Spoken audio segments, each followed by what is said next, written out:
మూసీలో 16,000 కోట్ల రూపాయలతో ఆనాడు మా ప్రభుత్వం ఉన్నప్పుడు మొత్తం డిజైన్స్ కూడా తయారు చేసి ఫైనల్ చేసి ఆఖరికి గ్లోబల్ డిజైన్ కాంపిటీషన్ కూడా ఇన్వైట్ చేసినాం సార్.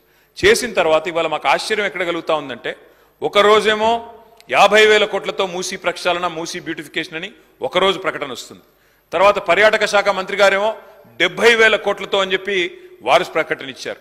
ఆ తర్వాత ఈ మధ్యన ముఖ్యమంత్రి గారు గోపన్పల్లిలో 150,000 కోట్లతో మూసీ అన్నారు. అధ్యక్ష, నేను అడిగేది ఒకటే, శ్రీధర్ బాబు గారి నుంచి క్లారిఫికేషన్, ప్రజలకు తెలవాల్సిన అవసరం ఉంది. ఇది ప్రజల సొమ్ము. 16,000 కోట్లతో including express way, east to west express way 55 కిలోమీటర్లు ప్లస్ బ్యూటిఫికేషన్ మేము ప్రారంభించాం ఆల్రెడీ.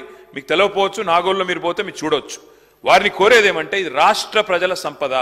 16,000 ఎందుకు 50 అయింది, ఎందుకు 50 70 అయింది, ఎందుకు 70 150 అయింది, ప్రజలకు స్పష్టత ఇవ్వాలని చెప్పి శ్రీధర్ బాబు గారిని కోరుతా ఉన్నా. మూసీ బ్యూటిఫికేషన్ విషయంలో మొన్న నేను డిప్యూటీ సీఎం గారిని చూశాను, ఒక డిపిఆర్ కూడా తయారైంది. మేమేమి ఊరికే అడగలేదు, లెటర్ బారేయలేదు, కేంద్ర ప్రభుత్వానికి డిపిఆర్ కూడా ఉంది అన్నారు. డిపిఆర్ దయచేసి ఉంటే సభ ముందు టేబుల్ చేయండి, ప్రజలందరూ సభ్యులందరూ కూడా చదువుకుంటారు. ఎందుకంత మొత్తంలో ఖర్చు పెరిగిందో అర్థం